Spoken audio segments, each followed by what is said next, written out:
தரித்திரருக்கு சுவிசேஷம், திருச்சபைக்கு சத்தியம், இந்த ரெண்டு நோக்கங்களோடு மன்னா மழை பெய்து கொண்டிருக்கிறது. சங்கீத புஸ்தகத்திலிருந்து இந்நாட்களிலே நாம் செய்திகளை படித்து தியானித்து வருகிறோம். இந்த செய்திகள் மகிமை டிவியிலே வெளியிடப்படுகின்றன. இந்த சங்கீத செய்திகள் எல்லாமே தொகுப்பாக யூடியூப்பில் காணப்படும்.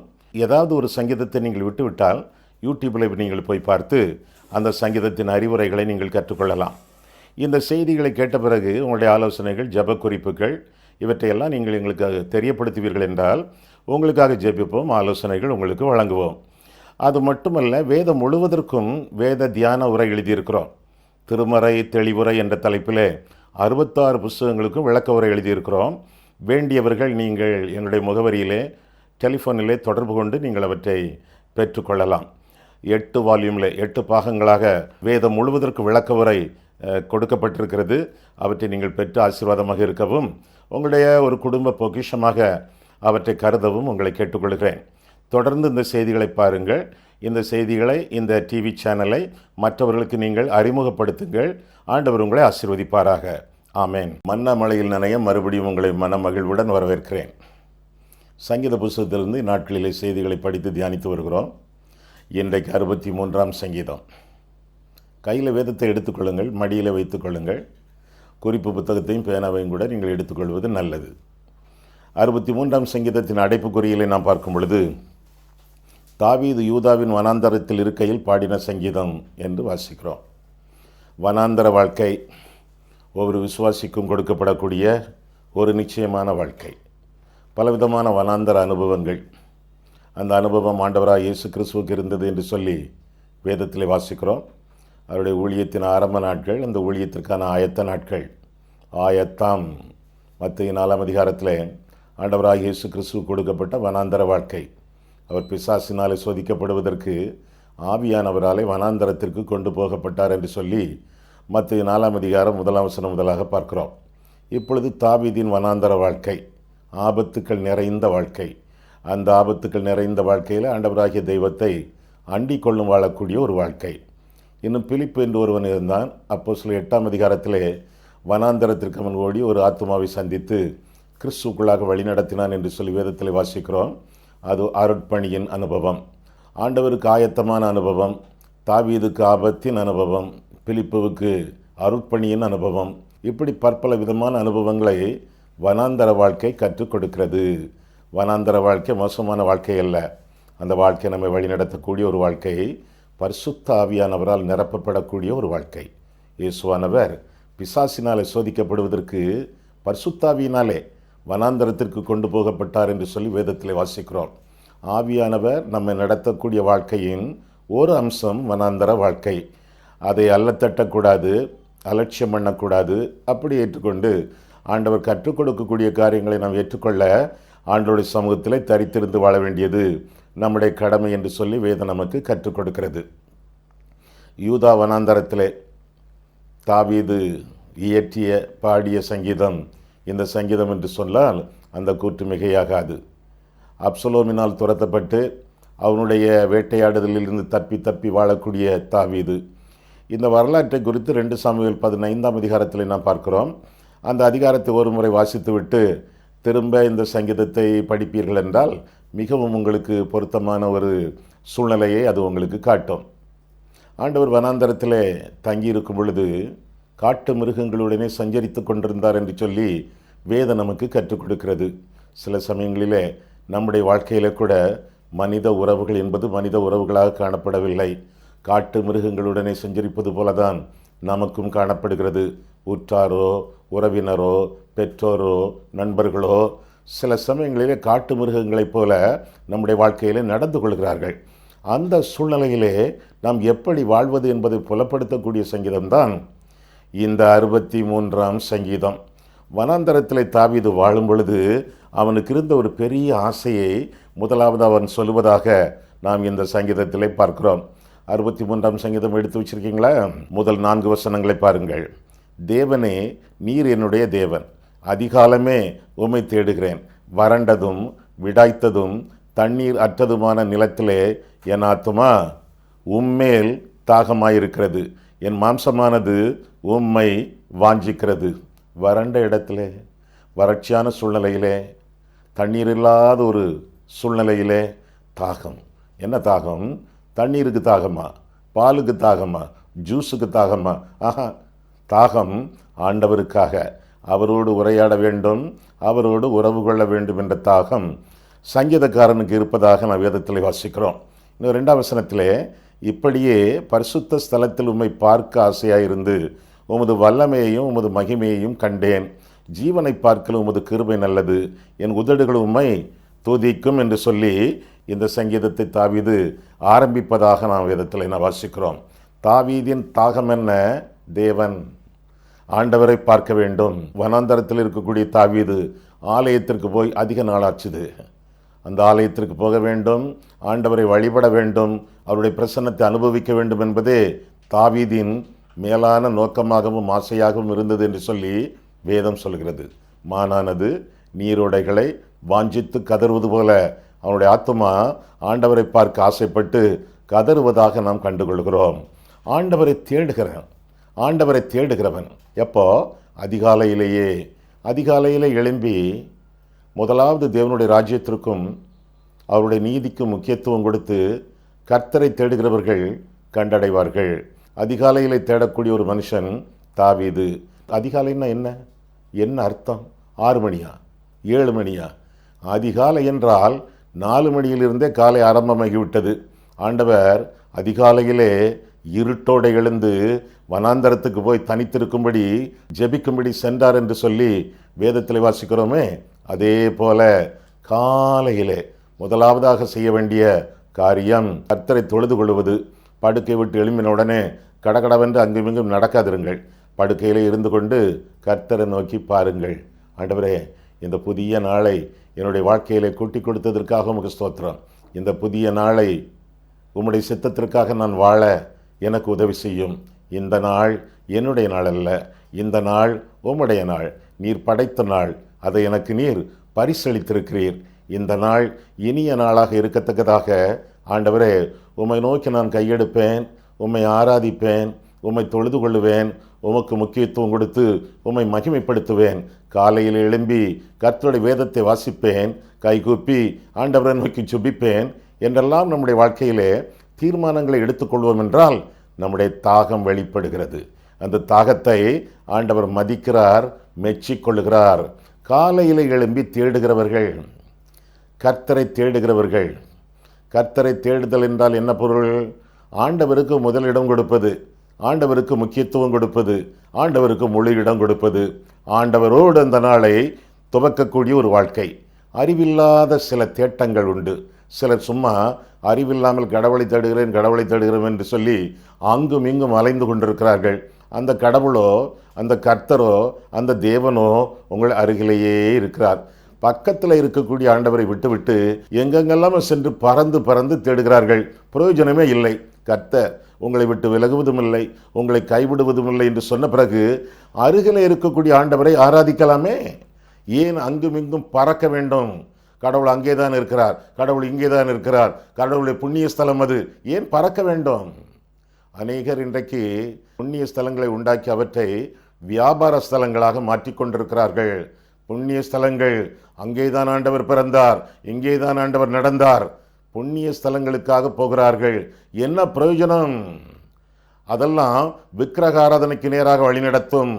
புண்ணிய ஸ்தலங்கள் என்று நாம் கருதக்கூடிய காரியங்கள் எல்லாமே விக்கிரக ஸ்தலங்கள் மட்டுமல்ல, வியாபார ஸ்தலங்கள். எனவே இருக்கும் இடத்திலேயே ஆண்டவரை தொழுது கொண்டு, ஆண்டவரை மகிமைப்படுத்தி, ஆண்டவருக்கு பிரயோஜனமாக, ஆண்டவருடைய இருதயத்திற்கு பிரீதியாக வாழ வேண்டியது நம்முடைய கடமையாகும். அறிவில்லாத தேட்டம் நமக்கு தேவையில்லை. இன்னும் சிலர் குருட்டாட்டமான தேட்டத்திலே அவர்கள் இறங்கி இருக்கிறார்கள். குருட்டாட்டம், ஒரு அறிவும் இல்லை, அங்குமிங்கும் அலைவாய்ந்து கொண்டிருக்கிறார்கள்.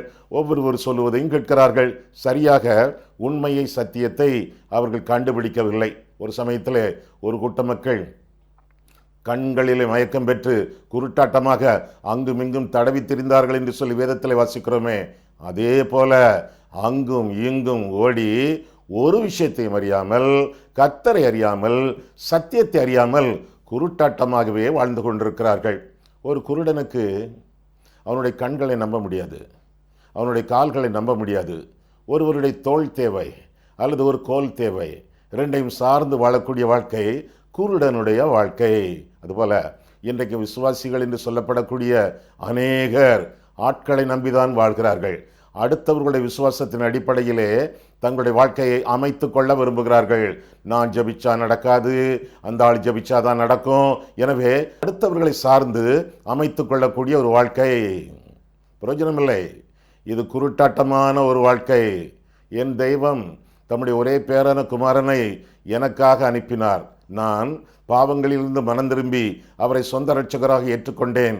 அவர்தான் என்னுடைய வாழ்க்கைக்கு வழி, அவர்தான் என் கண்களுக்கு ஒளி என்று சொல்லி ஆண்டவரை நம்பி நாடி ஜீவிக்க வேண்டுமே ஒழிய மனிதர்களை நம்புவது விருதா, மாம்சத்தை நம்புவது விருதா. மனுஷன் மேல் நம்பிக்கை வைத்து அவன் மேல் பற்றுறுதியாக இருக்கக்கூடியது அவிசுவாசமான வாழ்க்கையாகும், ஆண்டவருடைய தண்டனைக்கு இலக்காகும். மற்றவர்கள் நமக்கு ஜெபிப்பது நல்லது, அதில் ஐக்கியம் உண்டு, அதில் விசுவாசத்தில் உறுதிப்படலாம், நல்லது. ஆண்டவரே சொன்னாரே எனக்காக ஜெபியுங்கள் என்று சொல்லி, அப்போஸ்தலர்களே சொன்னார்களே சகோதரரே எங்களுக்காக வேண்டிக் கொள்ளுங்கள் என்று சொல்லி, அதில் பாசம் உண்டு, உறவு உண்டு, ஐக்கியம் உண்டு, உறுதி உண்டு. சேர்ந்து ஜெபிப்பதினாலே இன்னும் விசுவாசத்திலே வளரலாம். ஆனால் நான் ஜெபித்தால் நடக்காது. நான் ஒரு பாவி, பாவ பழக்கங்கள் அநேகம் இடத்துல உண்டு, ஆனால் இவற்றையெல்லாம் விட்டுவிட எனக்கு இஷ்டமில்லை. ஆனாலும் எனக்கு ஒரு காரியம் நடக்க வேண்டும். நான் ஜெபித்தால் நடக்காது, காரணம் நான் பாவி, மனம் திரும்புதலிலே எனக்கு நம்பிக்கை இல்லை. எனவே காரியம் நடப்பதற்காக ஒரு கர்த்தருடைய ஊழியக்காரனை பிடிப்பேன், அவனிடத்தில் காரியங்களை சொல்லி அவனை எனக்காக ஜெபிக்க சொல்வேன். தப்பு. ஆண்டவரோடு உறவு கொள்ளுங்கள், ஆண்டவரோடு உரையாடுங்கள், உறவாடுங்கள். குருட்டாட்டமான விசுவாசத்திலும் அறிவில்லாத விசுவாசத்திலும் நம்பிக்கை வைத்து உங்களுடைய ஆத்துமாக்களை கெடுத்துக் கொள்ளாதிருங்கள். சிலர் அறிவில்லாமல் தேடுவார்கள், சிலர் குருட்டாட்டமாக தேடுவார்கள், சிலர் அவசரத்திற்காக தேடுவார்கள். கர்த்தரை தேடவே மாட்டார்கள். சில சமயங்களிலே முக்கியமான நிர்கதியான இக்கட்டான ஒரு சூழ்நிலை வரும் பொழுது கர்த்தரை தேடுவார்கள். காரியம் நடந்ததும் அவரை தூக்கி தூரப்பட்டு விடுவார்கள். சாப்பிட்டு கொண்டிருக்கிறோமே, சிலருக்கு கறிவேப்பிலை பிடிக்கும், சிலருக்கு கறிவேப்பிலை பிடிக்காது. சாப்பிட்டு கொண்டிருக்கும் பொழுது அந்த கறிவேப்பிலை எடுத்து தூர வைத்து விடுவார்கள். குழம்பு பண்ணுவதற்கு, கறி சமைப்பதற்கு கறிவேலை தேவை. அதில் மனம் உண்டு, அதில் சுவை உண்டு. இருப்பினும் சிலர் தூர தூக்கி போட்டு விடுவார்கள். அதுபோல கர்த்தரை கறிவேப்பிலை போல வைத்து கொண்டிருக்கக்கூடிய விசுவாசிகள் உண்டு. காரியத்திற்காக அவருடைய காலை பிடிப்பார்கள், காரியம் முடிந்தவுடனே ஒதுங்கி விடுவார்கள். இது அவசரத்திற்கான தேட்டான், நன்றி இல்லாத ஒரு தேடுதல். அது மட்டுமல்ல, அற்புதம் தேடக்கூடிய கூட்டம். அற்புதத்துக்கு மட்டும் ஆண்டவர், சிலுவைக்கு ஆண்டவர் தேவையில்லை. இன்னைக்கு அநேகருடைய உபதேசமும் அப்படித்தானே இருக்கிறது. கர்த்தர் சுமந்த சிலுவையை சொல்லுகிறார்கள், நாம் சுமக்க வேண்டிய சிலுவையை சொல்லவில்லை. அற்புதம், அடையாளம், அதிசயம் என்று பேசிக்கொண்டிருக்கிறார்கள். ஆண்டவர் எப்பொழுதும் அற்புதம் செய்ய முடியும், ஆண்டவர் எப்பொழுதும் அற்புதம் செய்ய மாட்டார். அவர் அதிசயமானவர், வல்லமையுள்ள தேவன், அற்புதங்கள் செய்வார். அவர் ஆலோசனை கர்த்தர், ஆலோசனை மட்டும் கொடுப்பார். கீழ்ப்படிந்தால் வாழ்க்கையிலே விடுதலைகள் உண்டாகும். சிலருக்கு அற்புதம் தேவை, ஆலோசனை தேவையே இல்லை, கீழ்ப்படிய மாட்டார்கள். கிளிப்பிள்ளைகள் போல. தேவனுக்கு தேவை கிளிப்பிள்ளைகள் அல்ல, தேவனுக்கு தேவை கீழ்ப்படுகிற பிள்ளைகள். ஆண்டவர் சொல்லக்கூடிய காரியங்களுக்கு கீழ்ப்படிந்து வாழக்கூடிய வாழ்க்கை நிச்சயமாக ஆண்டவரை தேடக்கூடிய தாகம் நிறைந்த ஒரு வாழ்க்கை. அதிகாலையிலே தேடுகிறான், வறண்ட இடத்திலே தேடுகிறான், பரிசுத்த ஸ்தலத்தை வாஞ்சிக்கிறான். ஆசரிப்பு கூடாரம், ஆண்டவருடைய ஆலயம், அதை வாஞ்சித்து தாகத்தோடு இருப்பதாக தாவீதை குறித்து நாம் பார்க்கிறோம்.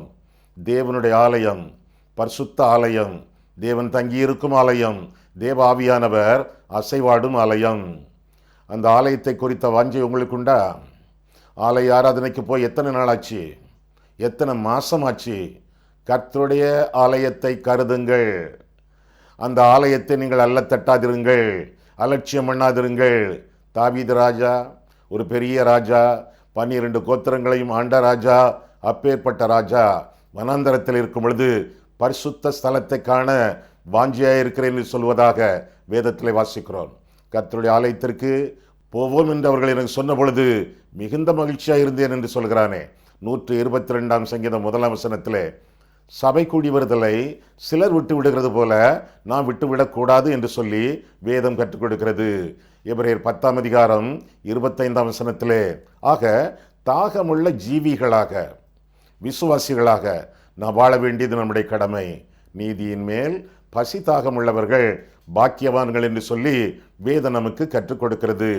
இந்த உலகத்திலே திருப்தியாக வாழ வேண்டும் என்றால், பூரண சமாதானத்தோடு ஜீவிக்க வேண்டும் என்றால், கர்த்தருடைய ஆலோசனை, கர்த்தருடைய ஆலயம், கர்த்தருடைய ஆதரவு எல்லாமே நமக்கு தேவை என்று சொல்லி வேதத்திலே வாசிக்கிறோம். ஆண்டவருடைய ஆலயத்திலே அவரை சந்திக்க ஆசைப்படுவதாக வேதம் சொல்லுகிறது. கர்த்தருடைய ஆலயத்திற்கு நீங்கள் செல்லும் பொழுது, ஆண்டவரை வழிபட நீங்கள் அங்கே செல்லும் பொழுது விசேஷமான பிரசன்னத்தினாலே நீங்கள் சந்திக்கப்படுவீர்கள். கர்த்தருடைய பிரசன்னத்தை அறிந்து உணர்ந்து அனுபவிக்கத்தக்கதாக ஆலயம் தொழுவது சாலவும் நன்று. ஆக முதலாவதாக தாவீதினுடைய தாகத்தை பார்க்கிறோம். இரண்டாவதாக தாவீதினுடைய திருப்தியை பார்க்கிறோம். என்ன திருப்தி? அந்த திருப்தி எப்படி வந்தது? 5ஆம் வசனம் பாருங்கள். நிணத்தையும் கொழுப்பையும் உண்டது போல என் ஆத்துமா திருப்தியாகும். எப்போ? ஆலயத்திற்கு போய் ஆண்டவரை வழிபடும் பொழுது. நிணத்தையும் கொழுப்பையும் உண்டது போல என் ஆத்துமா திருப்தியாகும். என் வாய் ஆனந்த களிப்புள்ள உதடுகளால் உம்மை போற்றும் என்று சொல்லி 5ஆம் வசனத்திலே நாம் வாசிக்கிறோம். திருப்தியான ஒரு வாழ்க்கை, ஆத்துமா அதனாலே செழிக்கிறது என்று சொல்லி 5ஆம் வசனத்திலே வாசிக்கிறோம். இன்னும் தொடர்ந்து ஆனந்த களிப்பு உண்டாகிறது என்று சொல்லியும் வேதத்திலே நாம் வாசிக்கிறோம். ஆனந்த களிப்பு, முதலாவதாக ஆத்துமா செழிப்பு, இரண்டாவதாக ஆனந்த களிப்பு. கர்த்தருக்குள் எப்பொழுதும் சந்தோஷமாக இருங்கள், சந்தோஷமாக இருங்கள் என்று மறுபடியும் உங்களுக்கு சொல்லுகிறேன் என்று சொல்லி பவுல் பிலிப்பியருக்கு 4ஆம் அதிகாரம் 4ஆம் வசனத்தில் எழுதுவது தாவீதினுடைய வாழ்க்கையிலே சொந்தமாகிறது. இன்பமான ஒரு வாழ்க்கை, இனிமையான ஒரு வாழ்க்கை, கர்த்தருக்குள்ளாக வாழக்கூடிய வாழ்க்கை. உலகத்திலே எதுவும் நமக்கு திருப்தி தராது. உன்னத தெய்வமே நமக்கு திருப்தி, உன்னத தெய்வமே நமக்கு திருப்தி தரக்கூடியவர். பெப்சி பார்த்துருக்கீங்க, குடிச்சிருக்கீங்க. சில வெளிநாடுகளிலே பெப்சி கோலா என்று சொல்கிறார்கள். அந்த பாட்டிலை பார்த்து அல்லது கேனை பார்த்து பெப்சி கோலா என்று சில வெளிநாடுகளிலே அது அழைக்கப்படுகிறது. அந்த பெப்சி கோலா என்ற அந்த கேன், அதற்கு கீழே எழுதியிருக்கிறார்கள் ரெஃப்ரெஷிங் பட் நாட் ஃபில்லிங் என்று எழுதியிருக்கிறார்கள். என்ன எழுதியிருக்கிறார்கள் தமிழிலே? புத்துணர்ச்சி ஊட்டும் ஆனால் பூரணப்படுத்தாது, புத்துணர்ச்சி ஊட்டும் ஆனால் பூரணப்படுத்தாது. இந்த உலகத்தில் உள்ள எல்லா ஆசாபாசங்களும் நன்மைகளும் அதிசயங்களும் எல்லா விதமான ஆசீர்வாதங்களும் புத்துணர்ச்சி ஊட்டும் ஆனால் பூரணப்படுத்தாது. நாம் கிறிஸ்துவுக்குள் மட்டுமே சகலவற்றிலும் சம்பூரணமாக்கப்பட்டிருக்கிறோம் என்று சொல்லி கொலோசையர் 2ஆம் அதிகாரம் 10ஆம் வசனத்திலே நாம் வாசிக்கிறோம். சம்பூரணமான ஒரு வாழ்க்கை நான் வாழ வேண்டும் என்றால், சந்தோஷமான ஒரு ஜீவியம் ஜீவிக்க வேண்டும் என்றால், கர்த்தர் ஆண்டவர் பேரிலே பசி தாகத்தோடு வாழ வேண்டியது நம்முடைய கடமையாகும். ஆக முதலாவதாக ஆத்தும செழிப்பு, இரண்டாவதாக ஆனந்த களிப்பு. இந்த காரியங்கள், இந்த நன்மைகள், இந்த விசேஷமான ஆசீர்வாதங்கள் தாவீதுக்கு சொந்தம். எப்போ? ஆலயத்திற்கு போய் ஆண்டவரை வழிபடும் பொழுது, கர்த்தருக்கு முதலிட முக்கியத்துவம் கொடுத்து அவரோடு உறவாட தன்னுடைய வாழ்க்கையை ஒப்பு கொடுக்கும் பொழுது. கிரேக்க புராணத்தில் ஒரு கதை. டன்டலஸ் என்று ஒரு ராஜா இருந்தார். அந்த டன்டலஸ் என்ற வார்த்தையிலிருந்து தான் டன்டலைஸ் என்ற வார்த்தை உண்டாகிறது. டன்டலைஸ் என்றால் என்ன அர்த்தம்? வெறுப்பூட்டுவது, எரிச்சல் ஊட்டுவது என்பதாகும். இந்த மன்னன் டன்டலஸ் என்பவன் தண்ணீருக்குள்ளே அவனை சங்கிலிகளினால் கட்டி போட்டிருந்தார்கள். கழுத்துக்கு மேலே மட்டும் அவன் சுவாசிப்பதற்காக ஒரு வசதி பண்ணி கொடுத்திருந்தார்கள் ஒழிய, கழுத்துக்கு கீழே தண்ணீருக்குள்ளே கிடக்கிறான். அவன் தலைக்கு மேலே ஒரு திராட்சைப்பழ கொலை தொங்குகிறது. அவன் கழுத்துக்கு கீழே தண்ணீர், அதிலேயே கிடக்கிறான், அசைய முடியவில்லை. சங்கிலிகளினால் கட்டப்பட்டிருக்கிறானே. தாகம் மிகுந்து அவன் தண்ணீரை குடிக்க தலையை கீழே தாழ்த்தும் பொழுது தண்ணீர் கீழே சென்று விடுகிறது. தாகம் தீர்க்கப்படவில்லை. சாப்பிடுவதற்காக வாயை பிளந்து தலை உயர்த்தும் பொழுது அந்த திராட்சை கொலை மேலே சென்று விடுகிறது. திராட்சை கொலை மேலே செல்லுகிறது, தண்ணீர் கீழே செல்லுகிறது. தண்ணீரும் குடிக்க முடியவில்லை, திராட்சை பழத்தையும் புசிக்க முடியவில்லை, சாப்பிட முடியவில்லை, குடிக்க முடியவில்லை. டெண்டலைஸ், வெறுப்பூட்டக்கூடிய ஒரு வாழ்க்கை, திருப்தி இல்லாத ஒரு வாழ்க்கை, பரிபூரணம் இல்லாத ஒரு வாழ்க்கை, சஞ்சலமான, சங்கடமான, நிற்கதியான ஒரு வாழ்க்கை. இந்த வாழ்க்கை இன்றைக்கு அநேகர் வாழ்ந்து கொண்டிருக்கிறார்கள். எதிலும் திருப்தி இல்லை, எதிலும் நம்பிக்கை இல்லை, வேண்டியது எதுவுமே கிடைக்கவே இல்லை, விருப்பமானது எதையுமே அனுபவிக்க முடியவில்லை. வெறுப்பான ஒரு வாழ்க்கை, எரிச்சலான ஒரு வாழ்க்கை, திருப்தி இல்லாத ஒரு வாழ்க்கை. இந்த வாழ்க்கை நீங்கள் வாழ்ந்து கொண்டிருக்கிறீர்களா? அப்படி என்றால் ஆண்டவரிடத்தில் வாருங்கள். நீதியின் மேல் பசி தாகம் உள்ளவர்கள் பாக்கியவான்கள், அவர்கள் திருப்தி அடைவார்கள் என்று சொல்லி மலை பிரசங்கத்தில் ஆண்டவர் கற்றுக் கொடுத்தார், மத்தேயு 5ஆம் அதிகாரத்திலே. ஆக ஆண்டவரை விட்டால் இந்த உலகத்திலே திருப்தி இல்லை. ஆண்டவர் இல்லை, அதிருப்தி. அதுதான் நம்முடைய வாழ்க்கையிலே சொந்தமாகும். ஆக கர்த்தருக்கு நம்முடைய வாழ்க்கையை ஒப்பு கொடுத்து வாழ வேண்டியது நம்முடைய கடமை. அப்படி இருக்கும் பொழுது 7ஆம் வசனத்திலே அவர் நமக்கு துணை செய்வார், அவருடைய செட்டைகளின் மறைவிலே நாம் வந்தடைவோம் என்று வாசிக்கிறோம். ஆண்டவருடைய செட்டைகளின் மறைவு என்று சொல்லும் பொழுது கழுகுகளின் சட்டைகளை கற்பனை பண்ணக்கூடாது, கோழிகளின் சட்டைகளை கற்பனை பண்ணக்கூடாது. உடன்படிக்கை பட்டியை மூடியிருக்குமே சட்டைகள், கேருபீன்களின் சட்டைகள், பாதுகாக்கக்கூடிய சட்டைகள், உடன்படிக்கை பட்டியையே பாதுகாக்கக்கூடிய சட்டைகள், அந்த சட்டைகளின் மறைவிலே நாம் வந்தடைவோம் என்று சொல்லி வேதம் நமக்கு கற்றுக் கொடுக்கிறது. 7ஆம் வசனத்திலே துணை செய்கிற ஆண்டவர் மட்டுமல்ல, செட்டைகளினாலே மூடி நம்மை பாதுகாக்கக்கூடிய ஆண்டவர் மட்டுமல்ல, 8ஆம் வசனத்திலே அவருடைய வலதுகரம் கை கொடுக்கக்கூடிய கரம். ஆண்டவர் கை கொடுக்கும் தெய்வம். வலது கரத்தினாலே நம்மை தாங்கி வழி நடத்துகிறார். அதிகமாக நாம் பயன்படுத்தக்கூடிய கரம் வலது கரம். கர்த்தர் நம்முடைய வலது கரம் அதிகமாக நமக்கு பயன் தரக்கூடியவர். அதிக வல்லமையுள்ள கரம் வலது கரம். அது மட்டுமல்ல, நிறைய காரியங்களை வலது கரத்தின் மூலமாகத்தான் நாம் செய்கிறோம். வேலைகளை செய்கிறோம், டைப் பண்ணுகிறோம், எழுதுகிறோம். எத்தனையோ காரியங்கள் வலது கரத்தினாலே செய்யப்படுகின்றன. ஆண்டவர் நம்முடைய வலதுகரமாக இருக்கிறார். அவருடைய வலதுகரத்தினாலே நாம் பராக்கிரமம் செய்வோம். பாதுகாப்பு மட்டுமல்ல, பராமரிப்பு மட்டுமல்ல, பராக்கிரமம் அவருடைய வலதுகரத்தின் மூலமாக நமக்கு கிட்டுகிறது என்று சொல்லி வேதம் நமக்கு கற்றுக் கொடுக்கிறது. அவருடைய வலதுகரத்திற்குள்ளே அடங்கி வாழ வேண்டியது நம்முடைய கடமை என்று சொல்லி வேதத்திலே வாசிக்கிறோம். ஏற்ற காலத்திலே அவர் உங்களை உயர்த்தும்படிக்கு அவருடைய வலதுகரத்தின் கீழே அடங்கி வாழ வேண்டியது நம்முடைய கடமை.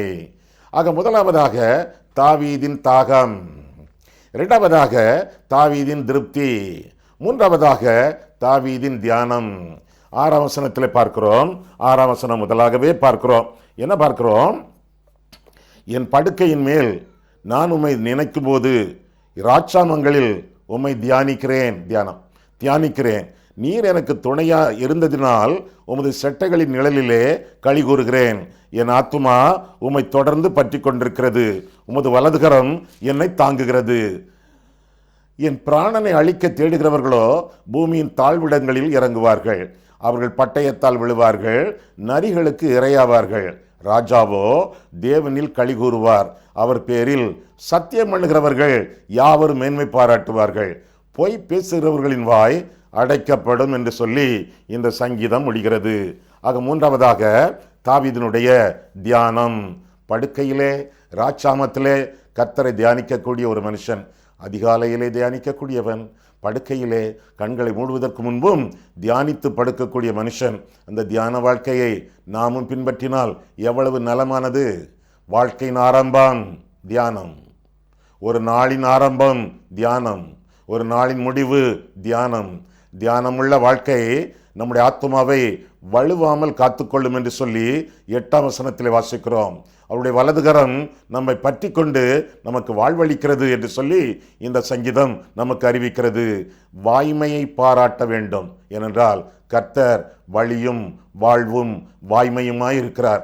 அந்த கர்த்தரை பின்பற்றுகிறவர்கள் தங்களுடைய வாழ்க்கையிலே வாய்மை, பொய் சொல்லாதது, உண்மையோடு வாழ வேண்டும் என்று சொல்லி 11ஆம் வசனத்திலே நாம் வசிக்கிறோம். அது மட்டுமல்ல, தாவீது, சங்கீதக்காரன் தாவீது சத்துருக்களை பழிவாங்கவில்லை. அந்த பழிவாங்குதலை கர்த்தர் கையிலேயே ஒப்பு கொடுத்து விடுவதாக நாம் வேதத்தில் வாசிக்கிறோம். சத்துருக்களை எண்ணுகிறான், அவர்கள் செய்யக்கூடிய எல்லா விரோதங்களையும் குரோதங்களையும் எண்ணுகிறான். இருப்பினும் அவர்களை கர்த்தருடைய கையிலே ஒப்பு கொடுத்து வாழ்வதாக நாம் வேதத்தில் வாசிக்கிறோம். யாரையும் பழிவாங்காதேயுங்கள். ஒருவேளை பழிவாங்க முடியவில்லை என்று எண்ணி மனதிலேயே அவர்களை பழிவாங்குவது போல கற்பனை பண்ணி வாழாதிருங்கள். உங்களுடைய புத்தி கட்டுப்போகும், உங்களுடைய மனம் கரைப்படும். பழிவாங்குதல் எனக்குரியது என்று சொல்லி ஆண்டவர் சொல்லுகிறார். ரோமர் 12ஆம் அதிகாரத்திலே 17ஆம் வசனம் முதல் வாசிக்கும் பொழுது, ஒருவனுக்கும் தீமைக்கு தீமை செய்யாதிருங்கள், எல்லா மனுஷருக்கு முன்பாகவும் யோக்கியமானவைகளை செய்ய நாடுங்கள், கூடுமானால் உங்களாலான மட்டும் எல்லா மனுஷரோடும் சமாதானமாயிருங்கள். பிரியமானவர்களே, பழிவாங்குதல் எனக்குரியது, நானே பதில் செய்வேன் என்று கர்த்தர் சொல்லுகிறார் என்று எழுதியிருக்கிறபடியால் நீங்கள் பழி வாங்காமல் கோபாக்கினைக்கு இடம் கொடுங்கள். அன்றியும் உன் சத்துரு பசியாயிருந்தால் அவனுக்கு போஜனம் கொடு, அவன் தாகமாயிருந்தால் அவனுக்கு பானம் கொடு. நீ இப்படி செய்வதனால் அக்கினி தழலை அவன் தலையின் மேல் குவிப்பாய். நீ தீமையினாலே வெல்லப்படாமல் தீமையை நன்மையினாலே வெல்லு என்று சொல்லி நான் வாசிக்கிறோம். ஆக பழி வாங்காமல் நம்முடைய காரியங்கள் எல்லாவற்றையும் கர்த்தருக்கு ஒப்பு கொடுத்து அவர் பேரிலே தாகத்தோடு அவருக்குள்ளான திருப்தியோடு காலையிலும் மாலையிலும் கர்த்தரை தியானித்து வாழ்வீர்கள் என்றால் இந்த நாள் மட்டுமல்ல, எந்த நாளுமே உங்களுக்கு இனிய நாளாக இருக்கும். கண்களை மூடுவோம், கர்த்தரை பார்ப்போம். அன்புள்ள ஆண்டவரே, உம்முடைய வசனங்களை ஆராயவும் எங்களுடைய வாழ்க்கையை ஆராயவும் உம்முடைய சந்நிதியிலே எங்களை வழிநடத்தினீர். அதற்காக நன்றி செலுத்துகிறோம் சுவாமி. இந்த 63ஆம் சங்கீதத்திலிருந்து ஆழமான சில செய்திகளை நாங்கள் கற்று தியானிக்க நீர் எங்களுக்கு அருள் கூர்ந்தீர். அதற்காக உமக்கு ஸ்தோத்திரம் செலுத்துகிறோம் சுவாமி. ஆண்டவரே, உன் பேரிலே நாங்கள் தாகத்தோடு வாழத்தக்கதாக எங்களுக்கு கிருபை செய்யும். அது மட்டுமல்ல ஆண்டவரே, உம்மிலை மட்டுமே திருப்தி உண்டு என்று கண்டு உம்மிலை மட்டும் நாங்கள் பற்றுறுதியோடு ஜீவிக்க நீர் எங்களை ஆசீர்வதியும். மேலாக காலையிலும் மாலையிலும் இரவிலும் உம்மை தியானிக்கக்கூடிய வாழ்க்கை நாங்கள் வாழத்தக்கதாக ஆண்டவரே நீர் எங்களுக்கு உதவி செய்யும். பழி வாங்காமல் கோபாக்கினைக்கு நாங்கள் இடம் கொடுக்கத்தக்கதாக சத்துருக்கள் எல்லாரையும் கர்த்தருடைய சமூகத்தில் ஒப்பு கொடுத்து ஆண்டவரே உம்முடைய நாமத்தை மகிமைப்படுத்தி வாழவும், சத்துருக்களை கூட நாங்கள் நேசித்து அவர்களை ஆசீர்வதித்து அவர்களுக்கு உதவி செய்து உம்முடைய நாமத்தை மகிமைப்படுத்தவும் நீர் எங்களுக்கு உதவி செய்யும். இயேசு கிறிஸ்துவின் நாமத்தில் ஜெபிக்கிறோம் பிதாவே, ஆமென்.